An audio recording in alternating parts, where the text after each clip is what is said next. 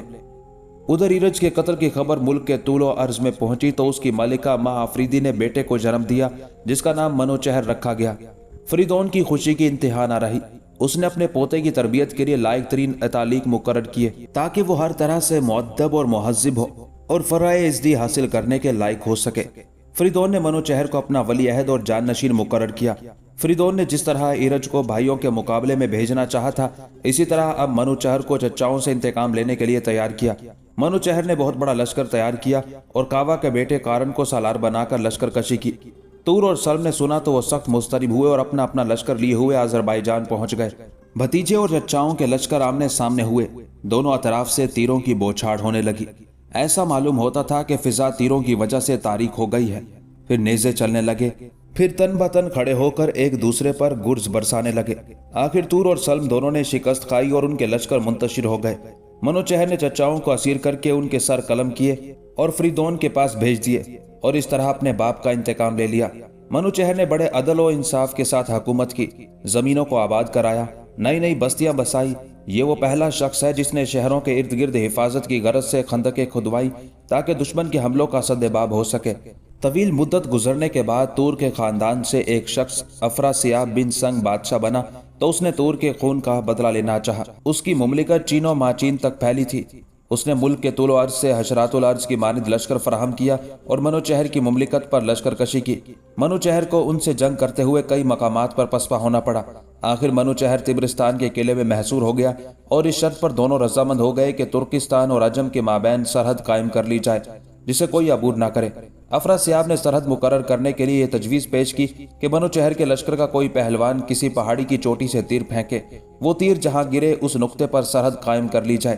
Manuchehr کے لشکر کا ایک نامی پہلوان آرش تھا، تیر اندازی میں اس کا کوئی ثانی نہ تھا۔ اسے منوچہر نے حکم دیا کہ کوہ دماوند کی چوٹی پر سے تیر پھینکے۔ آرش نے زور سے تیر پھینکا کہ تبرستان، غورگان، نیشاپور، سرخس اور مرو کے بیابانوں سے پرواز کرتا ہوا جیہوں کے کنارے جا گرا۔ آرش کی شاہزوری پر دنیا اش اش کر اٹھی۔ افراسیاب کو یہ ہرگز گمان نہ تھا کہ ایک پہلوان کا پھینکا ہوا تیر دریائے جیہوں تک بھی پہنچ سکتا ہے۔ بہرحال وہ اپنے عہد پر قائم رہا اور دریائے جیہوں کے کنارے تک منوچہر کی مملکت کی سرحد تسلیم کر لی گئی اور جیہوں پار تک کا علاقہ افراسیاب کی سرحد میں شامل رہا۔ اسی وجہ سے وہ علاقہ ماوراء النہر یعنی دریا پار کے نام سے موسوم ہوا۔ منوچہر 122 سال حکومت کرنے کے بعد فوت ہوا تو اس کا بیٹا نوذر تخت نشین ہوا۔